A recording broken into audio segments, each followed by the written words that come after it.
নমস্কার বন্ধুরা, আবারও স্বাগত জানাই আমার জিওগ্রাফি প্লেলিস্টের আরেকটি নতুন ভিডিওতে। সো আজকের ভিডিওটাতে আমরা পৃথিবী সম্বন্ধে আলোচনা করব। পৃথিবীর নিয়ে যত সব গুরুত্বপূর্ণ ফ্যাক্টস আছে সবগুলো আমরা আলোচনা করব, ঠিক আছে? এর আগের ভিডিওটাতে আমি প্ল্যানেটস, যে আমরা সৌরজগতের যে 8টা প্ল্যানেটস, কোনটির ইনার প্ল্যানেট, কোনটির আউটার প্ল্যানেটস এটির মূল মূল বৈশিষ্ট্য, যেটির থেকে ডাইরেক্ট কোয়েশ্চেন পরীক্ষার মধ্যে আয়, এই সব কিছু আমি একদম ডিটেইলি আলোচনা করে দিছি। আর আমি এটা কইছিলাম যে আমরা যে ইনার প্ল্যানেটের মধ্যে 4টা গ্রহের মধ্যে একটা গ্রহ হলো পৃথিবী, ঠিক আছে? এবার পৃথিবীর থেকে যেহেতু বেশি বেশি কোয়েশ্চেন পরীক্ষার ভিত্তিতে আয়, এর লিগে আমি কিন্তু কইছিলাম যে পৃথিবীর আমি আলগার একটা ভিডিওর ভিত্তিতে আলোচনা করে দেবো, ঠিক আছে? তোমরা যেটা এর আগের ভিডিওটা দেখছো না, তোমরা অবশ্যই এটা দেখতে লইও, এরপর এটা দেখো, ঠিক আছে? তাহলে আজকে আমরা পড়ার বিষয় হলো পৃথিবী। এবার পৃথিবীকে নীল গ্রহ বলা হয়, ঠিক আছে? এবার পৃথিবীকে কেন নীল গ্রহ বলা হয়? কারণ মহাকাশ থেকে যদি তুমি পৃথিবীর দিকে দেখো, তাহলে পৃথিবী এমন দেখা যায় একদম নীল একটা বলের মতো, ঠিক আছে? কারণ আমরা পৃথিবীর 3 ভাগের 2 ভাগই হলো গিয়া জল, যার কারণে পৃথিবীর নীল গ্রহ বলা হয়, ঠিক আছে? আবার পৃথিবীর ডেন্সিটি সব থেকে বেশি, ঠিক আছে? পৃথিবীর পরিধি কত? 40,232 কিলোমিটার, ঠিক আছে? পৃথিবীর ক্ষেত্রফল কত? 510 মিলিয়ন স্কোয়ার কিলোমিটার, ঠিক আছে? এভারেজ পৃথিবী ও চাঁদের দূরত্ব, চাঁদ আর পৃথিবীর মধ্যে যে এভারেজ দূরত্ব, এটা কত? 149 মিলিয়ন কিলোমিটার, ঠিক আছে? বুঝতে পারছো? এবার একটা খুব একটা একদম ইজি জিনিসটা তোমরা একটু মনোযোগ দিয়ে দেখো, তুমি বুঝতে পারবে কিটা জিনিসটা। পেরিহিলিয়ান আর এটা হলো এপিহিলিয়ান, এই জিনিসটা কিটা তোমরা আমি একটা ফটো দেখাই, তাহলে আরামসে বুঝবে, একদম ইজি, ঠিক আছে? এই তো ফটোটা দেখতে পাইতেছো, ঠিক আছে? তোমরা এটা তো জানো যে আমরা এই সূর্যের মিডলে রাইখা পৃথিবী তার কক্ষপথে কিন্তু এইভাবে সেম এইভাবে ঘুরতেছে, ঠিক আছে? বুঝতে পারছো? মনে করো পৃথিবী এন থেকে ঘোরা স্টার্ট করছে, ঘুরতে ঘুরতে ঘুরতে ঘুরতে তার কক্ষপথে ঘুরা আবার যখন এই জায়গাটায় পৌঁছে, তখন আমরা ধরি যে 1 বছর হয়েছে, ঠিক আছে? এবার আমরা আমরা যে পৃথিবীটা যে কক্ষপথে ঘুরতেছে, এটা কিন্তু এমন না যে একদম সার্কালের মতো গোল না, কিন্তু তোমরা এই ফটোটা যদি দেখো ভালো করে লক্ষ্য করবে, কিন্তু কিছুটা একটু চ্যাপ্টা। একদিক দিয়ে পৃথিবী সূর্যের বেশি কাছে, আবার একদিক দিয়ে সূর্য পৃথিবীর থেকে অনেক দূরে, ঠিক আছে? যখন পৃথিবী আর সূর্যের দূরত্বটা কাছাকাছি থাকে, তখন আমরা এটা কি কই? এটা আমরা কই পেরিহিলিয়ান, ঠিক আছে? আর পৃথিবী আর সূর্যের যখন দূরত্বটা বেশি থাকে, তখন এটা আমরা এটা কি কই? এপিহিলিয়ান, ঠিক আছে? তাহলে বুঝতে পারছো কনসেপ্টটা কিটা? তাহলে আমরা কিতা করতেছিলাম? পেরিহিলিয়ান, এপিহিলিয়ান, ইডুই আমি লিখে দিচ্ছি। যখন পৃথিবীর সব থেকে কাছে থাকে সূর্য, তখন তাকে পেরিহিলিয়ান বলে। আর যখন পৃথিবীর দূরত্ব সূর্য থেকে সব থেকে দূরে থাকে, তাকে এপিহিলিয়ান বলে। বুঝতে পারছো? একদম ইজি, এটা ভিতরে আর বুঝো নাকি, একদম চিত্রটা দেখলে জানি একদম ক্লিয়ার হয়ে গেছে, ঠিক আছে? এবার নেক্সট কিতা? প্রতি বছর 3 জানুয়ারি এই ঘটনাটি ঘটে। ওই দিন দূরত্ব থাকে 147 মিলিয়ন কিলোমিটার। বুঝতে পারছো? এবার পেরিহেলিয়ান কোন সময় হয়? পেরিহেলিয়ান যখন পৃথিবী সূর্যের খুবই কাছে থাকে, ঠিক আছে? এবার এটা কবে হয়? প্রতি বছর 3 জানুয়ারি, ঠিক আছে? 3rd জানুয়ারিতে আমরা এই ঘটনাটা দেখতে পাই, ঠিক আছে? এবার ওই দিন যেহেতু পৃথিবী আর সূর্যের দূরত্ব সব থেকে কম থাকে, ঠিক আছে? ওই দিন কতটুকু দূরত্বে থাকে সূর্য আর পৃথিবী? তোমার 147 মিলিয়ন কিলোমিটার। বুঝতে পারছো? আবার নেক্সট হলো প্রতি বছর 4 জুলাই এই ঘটনাটি ঘটে। ওই দিন দূরত্ব 152 মিলিয়ন কিলোমিটার থাকে। এবার পৃথিবী আর সূর্যের দূরত্ব কোন দিন সব থেকে বেশি থাকে? তোমার হলো 4 জুলাই, 4th জুলাই, ঠিক আছে? মনে থাকবো, ওই দিন পৃথিবীর আর সূর্যের দূরত্ব কত থাকে? 152 মিলিয়ন কিলোমিটার। আশা করছি তোমরা এটা বুঝছো। এটা তো আর বুঝো না, এটা তো এত কঠিন কিছু না, এটা একদম ইজি একটা জিনিস, ঠিক আছে? নেক্সট, এবার পৃথিবীর আকৃতি কি? তোমরা যদি কেউ ভাবতে যে পৃথিবী একদম গোল, যদি কেউ গোলাকার, তাহলে কিন্তু কারা, একদম কারা, ওই তো না আনসার। পৃথিবীর আকৃতি যদি কেউ কেমন হয়, তাহলে জিওইড। এবার জিওইড শেপটা কি? তোমরা দরকার হলে ভিডিওটা একটু পজ করো বা বন্ধ করে এসে জাস্ট তোমরা গুগলে যাও, গেছে সার্চ করো জিওইড শেপ, ঠিক আছে? তখনই বুঝতে পারবা যে পৃথিবীর শেপটা কেমন, একদম গোল না, দেখবে কিছুটা একটু চ্যাপ্টা, ঠিক আছে? এটারই জিওইড আকৃতি। তাহলে আমরা পৃথিবীর আকৃতি যদি কি, তাহলে তুমি আনসার কি দিবা? জিওইড, ঠিক আছে? এবার পৃথিবী 4টি টেরেস্ট্রিয়াল প্ল্যানেট থেকে বৃহত্তম। দেখো আমি আর আগের ভিডিওটাতে কিন্তু কইছিলাম, ঠিক আছে? আমরা 4টা আছে তোমার ইনার প্ল্যানেট, এটির আবার আরেকটা নাম আছে, এটির টেরেস্ট্রিয়াল প্ল্যানেট, ঠিক আছে? আবার রকি প্ল্যানেটও, ঠিক আছে? আর অ্যাস্ট্রয়েড যে বেলটা তোমরা আর আগের ভিডিওটা দেখাইছিলাম, এই অ্যাস্ট্রয়েড বেল্টের বাইরে যেটি আছে, এটি কি দেখো জোভিয়ান প্ল্যানেট বা গ্যাসীয় প্ল্যানেট, ঠিক আছে? এবার এই জায়গাটা কি দেখছে, কইছে যে ইনার প্ল্যানেট যে 4টা গ্রহ আছে, এটির মধ্যে সবথেকে যদি বড় কেডা, তাহলে পৃথিবী। তোমরা এই জিনিসটা কিন্তু বোঝার চেষ্টা করো, ফ্যাস লাগাইও না। যদি যে পুরা সৌরজগতের যে মোট 8টা গ্রহ, 8টা গ্রহের মধ্যে তোমার সবথেকে বড় গ্রহ কোনটা হইব, তাহলে কিন্তু আমরা উত্তর হবে জুপিটার, মানে বৃহস্পতি। আর যদি ইনার প্ল্যানেট মানে টেরেস্ট্রিয়াল প্ল্যানেট, এটার মধ্যে এই যে 4টা ইনার গ্রহ, এটার মধ্যে সবথেকে বড় গ্রহ কোনটা, তাহলে এটা আমরা পৃথিবী। বুঝতে পারছো? নেক্সট, মোট গ্রহগুলো থেকে পঞ্চম বৃহত্তম গ্রহ। এবার যদি টোটাল সৌরজগতে আছে 8টা গ্রহ, 8টা গ্রহের মধ্যে পৃথিবী কততম স্থানও আছে তার বড় দিক দিয়া, তাহলে পঞ্চম বৃহত্তম গ্রহ, ঠিক আছে? তোমরা কিন্তু গুলাইবা না জিনিসটি।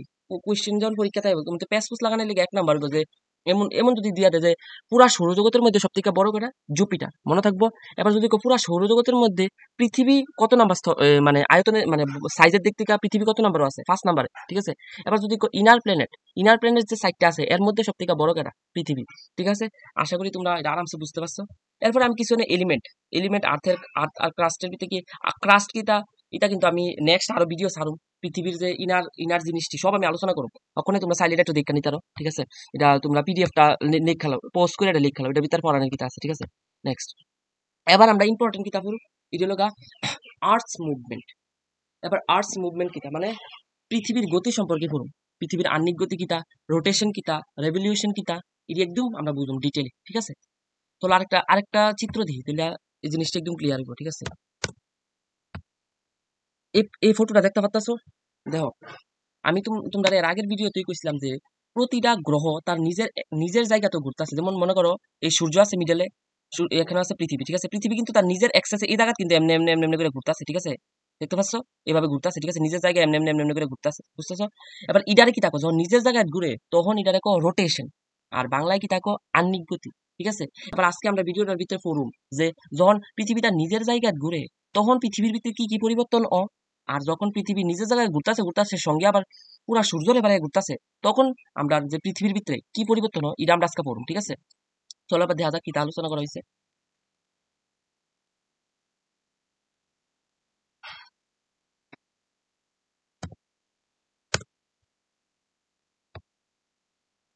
ঠিক আছে, তাহলে তোমরা তোমরা বুঝতে পারছো যে রোটেশন কোনটা রেখো আহ্নিক গতি, মানে নিজের জায়গায় যখন ঘুরে পৃথিবী যখন নিজের জায়গায় ঘুরতে থাকে তখন এটা রেখো আহ্নিক গতি।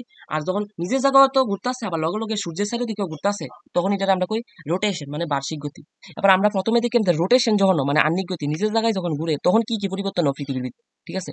পৃথিবীর আহ্নিক গতি পশ্চিম থেকে পূর্ব দিকে হয়ে থাকে। এবার পৃথিবী কোন দিকে ঘুরে, এমনি ঘুরে, ঠিক আছে। এটা মনে করো পৃথিবী, ঠিক আছে। এবার পৃথিবী কিন্তু এইভাবে ঘুরতেছে, এইভাবে এইভাবে এইভাবে ঘুরতেছে, ঠিক আছে।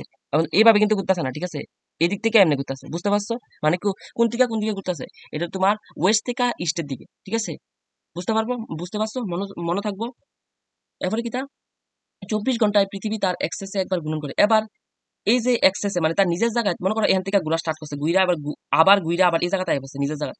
পুরাটা একবার নিজের জায়গায় ঘুরতে কতটুকু সময় লাগে, 24 ঘন্টা। তো আমরা এই লিখিত কই 24 ঘন্টায় একদিন, মনে থাকবো। একদম ইজি, এর ভিতরে আর বুঝার বেশি কিছু নাই, আশা করি বুঝছো, ঠিক আছে। এবার নেক্সট, এবার কথা আহ্নিক গতির বেগ কত, 1666 কিলোমিটার/আওয়ার।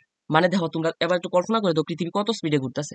তোমরা এবার মনে করো একটা গাড়ি, ঠিক আছে, একটা গাড়ি 1 ঘন্টায় 1666 কিলোমিটার যাইতারে। এবার তুমি একটু ভাইবা দাও গাড়ির স্পিড কতটুকু থাকবে। ঠিক সেম স্পিডে পৃথিবী তার নিজের এক্সেসে ঘুরতেছে, বুঝতে পারছো। তার নিজের জায়গায় 1666 কিলোমিটার/আওয়ার স্পিডে ঘুরতেছে, মনে থাকবো। কোয়েশ্চেন ডাইরেক্ট পরীক্ষার মধ্যে, ঠিক আছে। উত্তর গোলার্ধে সব থেকে বড় দিন, এটা ফ্যাকচুয়াল কোয়েশ্চেন, ঠিক আছে। এবার দিন বড় শুরু কে লিগাও ইডিও আমি একদম আলগা সেপারেট একটা ভিডিও বানাবো, তোমরা জাস্ট অকনের লিগা ইডি ফইরা রাখো, ঠিক আছে। উত্তর গোলার্ধে সব থেকে বড় দিন কবে হয়, জুন মাসের 21 তারিখ। উত্তর গোলার্ধে বলতে উপরের জায়গাটা এইদিকে, ঠিক আছে। এরপর কিন্তু উত্তর গোলার্ধে সব থেকে ছোট দিন কবে হয়, 22শে ডিসেম্বর, ঠিক আছে। এবার কেরে দিন বড় কেরে দিন শুরু হয় ইডি ইডি এখন এই জায়গা পড়তাম না, ঠিক আছে। আগে মেন জিনিস চেন পড়ি, এরপরে আবার আলাদা একটা সেপারেট ভিডিও বানাবো, এটার ভিতরে আরো ডিটেলে থাকবে, ঠিক আছে। নেক্সট, পৃথিবীর রোটেশন ফলাফল, মানে পৃথিবী যখন নিজ অ্যাক্সেসে ঘুরে তখন কিটা হয়, মেইন কি হয়, দিন রাত্রি হয়, ঠিক আছে। এবার যদি তোমরা জিনিসটা বোঝার চেষ্টা করবে, এই তো মনে করো পৃথিবী আছে, হ্যাঁ। তারপরে ধরো আমি পিকচারটা দিলে আবার একদম ক্লিয়ার হয়ে যাবে, ঠিক আছে।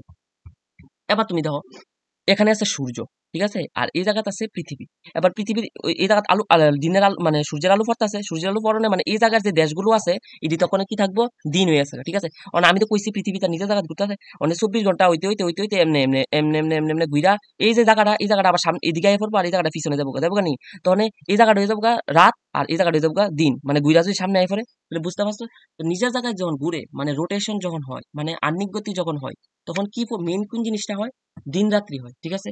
আশা করি তোমরা বুঝতেছো, জিওগ্রাফি যদি কনসেপ্টটা বুঝ জ্বালাও আরামসে আর কোনো অসুবিধা হইতো না, ঠিক আছে। তাইলে এবার আমরা দ্রুত পড়ে লাইছি, মানে আহ্নিক গতির ফলে কিতা হয়, কি কি পরিবর্তন হয়, মেইন এটা কিন্তু আমরা পড়ছি। এবার আমরা পড়ুম কিতা, পৃথিবী যখন তার রোটেশন হয় মানে বার্ষিক গতি হয়, তার কি ফলাফল হয়। বার্ষিক গতি বলতে কিতা, ধরো ওখানে বুঝবা।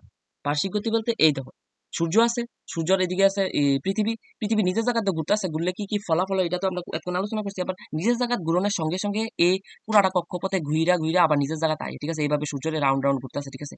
এবার ইডারে কি থাকো, এটার বার্ষিক গতি, ইংরেজিতে কি থাকো, রেভলিউশন, ঠিক আছে? এবার ইডার ফলে কি তা পরিবর্তন হয়, চলো ইডি আমরা একটু দেখালি, ঠিক আছে? এটার ফলে মেইন মেইন যে পরিবর্তনটি হয়, পৃথিবী তার তার ইলেকট্রিক্যাল অরবিটে ঘূর্ণন করছে। এবার আমি তো কইছি পৃথিবীর যে সার্কেলটাই তো মনে কর সূর্য এর যে সার্কেলটা কিন্তু একদম গোল না, ঠিক আছে? এটা কিছুটা চ্যাপ্টা। এটার কি কয়, ইলেকট্রিক্যাল অরবিট, ঠিক আছে? এবার বার্ষিক গতির বেগ কত, মানে আমি তো এর আগের ভিডিওতে কইছি নিজের জায়গা কতটুকু স্পিডে ঘুরতেছে, 1666 কিলোমিটার পার আওয়ারে ঘুরতেছে, কিন্তু এটা তো কোনটা, এটা তোমার আহ্নিক গতি। এবার বার্ষিক গতি মানে সূর্যরে কতটুকু স্পিডে ঘুরতেছে, ঠিক আছে? তাহলে এটা 29.79 কিলোমিটার পার আওয়ার, ঠিক আছে? বুঝতে পারছো? সরি, এটা সেকেন্ড হবে, পার সেকেন্ড। এবার বুঝো কতটুক স্পিডে মানে পৃথিবী সূর্যরে ঘুরতেছে, ঠিক আছে? এবার পৃথিবী বার্ষিক গতির সময় নেই 365 দিন 5 ঘন্টা 48 মিনিট 45 সেকেন্ড। এবার দেখো বোঝার চেষ্টা করি, আমি তো কইছি মনে করো এই যে সূর্য, এখানে আছে সূর্য, ইহান হলো পৃথিবী আছে, ঠিক আছে? বা এখানে লিকুইড রাখছি, পৃথিবী আছে। পৃথিবী এই জায়গা থেকে ঘূর্ণন স্টার্ট করছে, ঘুরা ঘুরা ঘুরা ঘুরা ঘুরা ঘুরা ঘুরা ঘুরা এই জায়গাটা সবটা দিয়ে আবার নিজের জায়গাতে আসছে, ঠিক আছে? এবার এই পুরাটা ঘূর্ণন কমপ্লিট করতে পৃথিবীর কতটুকু টাইম লাগে, 365 দিন 5 ঘন্টা 48 মিনিট 45 সেকেন্ড। কিন্তু আমরা দেখো কিতা করি, আমরা কিন্তু এই এক্সট্রা যে সময়টা 5 ঘন্টা 48 মিনিট 45 সেকেন্ড, এটা কিন্তু একদম আমরা গণি না, না গুনি না, আমরা শুধু নর্মালি করে দিই যে এক বছরে 365 দিন, ঠিক আছে? এবার এই যে বাহি যে বাদ যা দিনটা, এটি কি বাদ যাইব, এটি কি তাও এই ঘন্টাটি আমরা কেমন হিসাব করি? এবার এটা মনে রাখো যে বার্ষিক গতি আমরা সময়কাল কত, এই 365 দিন 5 ঘন্টা 48 মিনিট 45 সেকেন্ড। এবার এক্সট্রা সময়টা আমরা কই গণি, যখন আমরা এই কথাটা শুনছো যে লিপিয়ার, তোমরা অবশ্যই শুনছো যে লিপিয়ার জিনিসটা কি? লিপিয়ার মানে প্রতি 4 বছর পরে আমরা ফেব্রুয়ারি মাস কয় দিনে যা, 28 দিনে কিন্তু ফেব্রুয়ারি মাস যা, ঠিক আছে? এবার প্রতি 4 বছর পরে আমরা ফেব্রুয়ারি মাসের 28 দিন না ধইরা ধরি যে 29 দিনে ফেব্রুয়ারি মাস হয়। তাহলে কথাটা হইলো ফেব্রুয়ারি মাসের ভিতরে একদিনটা বাড়াই গেলে দেখো, 5 ঘন্টা 48 মিনিট 45 সেকেন্ডের যদি তুমি 4 বার যোগ করো, মোটামুটি প্রায় একদিনের সমান হয়ে যাবে, ঠিক আছে? তো আমরা গণনার সুবিধার লেগে যখন একদিন হইয়া যায়, এই মিলটা রাখনের লেগে আমরা মানে 4 বছর অন্তর ফেব্রুয়ারি মাসের ভিতরে এক্সট্রা একটা দিন যোগ করে দিই, ঠিক আছে? বুঝতে পারছো? আশা করি বুঝতে পারছো, আমি আমার যথেষ্ট সাধ্যমতো বোঝানোর চেষ্টা করতেছি। এটা ইমাজিন করার চেষ্টা করো, কারণ জিওগ্রাফি সব ইমাজিন করলে বুঝবা, ঠিক আছে? এবার বার্ষিক গতির ফলে মেইন কি তাও, বার্ষিক গতির ফলে দিন ও রাত্রের দৈর্ঘ্য কমে ও বাড়ে। তোমরা দেখো শীতকালে 4টা না বাজলে দেখো অন্ধকার হয়ে থাকে, আর গরমকালে 6টা বাজে থাকা 6:30 বাজে থাকা এখনো সূর্য ডুবে ডুবে বা। এবার এই ঘটনাটা কি লিগাও, একমাত্র বার্ষিক গতির ফলে হোক। এবার কেরেও এটা পুরো ডিটেইলে আমি আবার আলগা পরে নেক্সট জন ভিডিও এটা আলোচনা করব।